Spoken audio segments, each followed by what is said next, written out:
Hi, Relationship Violence class. I'm going to review the articles that we're reading for the week called Leaving Abusers. So, again, I've chosen 4 articles for you this week. The first one is old now. It was from 1995. It's by Carol Rusbolt and Martz. Carol Rusbolt might be a familiar name to those of you who took my relationships class. She's the person who came up with the investment model for relationships, saying that commitment is driven by satisfaction, alternatives, and investments.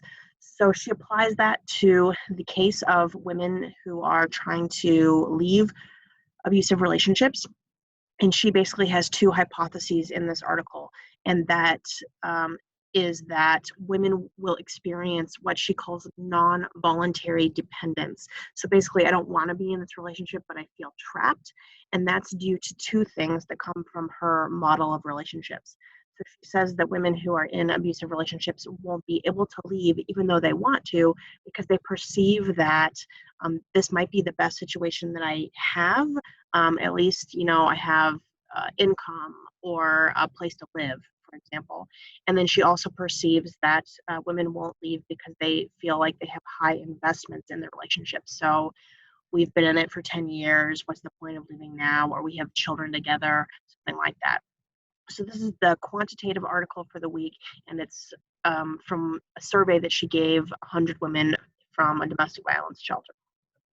Your second article is a review article by Kirkwood in 1993, and this was sort of a landmark article because it was the first one that really reviewed reasons why women might not be able to leave. Again, so far I've been saying women. All of the articles this week do focus on women trying to leave. So hopefully we just remember that, of course, men have to potentially have some of these same obstacles.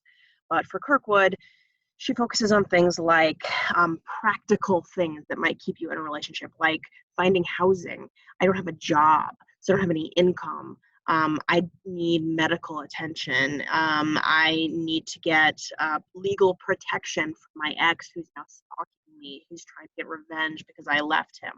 So these very kind of pragmatic or practical reasons why I might not want to leave because I don't have a place to go or I don't feel safe. At the end of this article, she talks about the dramatic psychological changes that people experience when they do successfully leave, which is a combination of relief, grief over the lost partner, a feeling of numbness, and a sense of achievement. So this is a pretty interesting article that I hope you enjoy, even though it's a review article. We have 2 more articles that are qualitative this week. So Rosen and Stiff is, hopefully you remember the name Rosen. We read an article by Rosen a couple of weeks ago. There was the processes of seduction and entrapment. So high school students and early college students, why were they attracted to a romantic partner?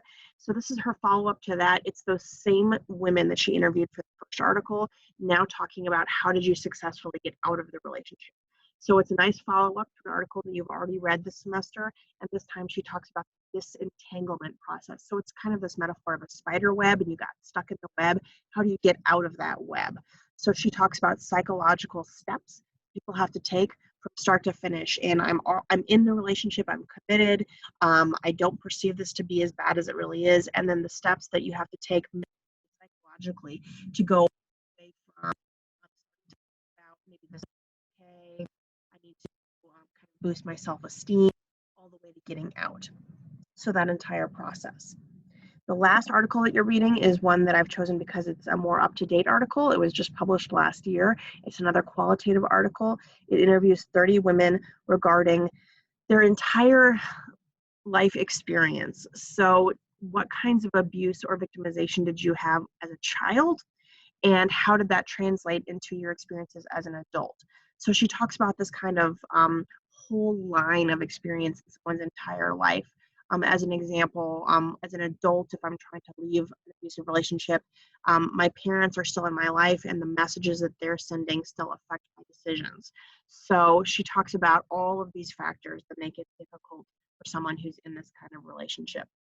And then the second half of the article focuses on a particular case study that she found interesting, which was a woman named Lawrence who had been married for 10 years. So I hope that you find these articles interesting, and I look forward to hearing your discussion points. See you then.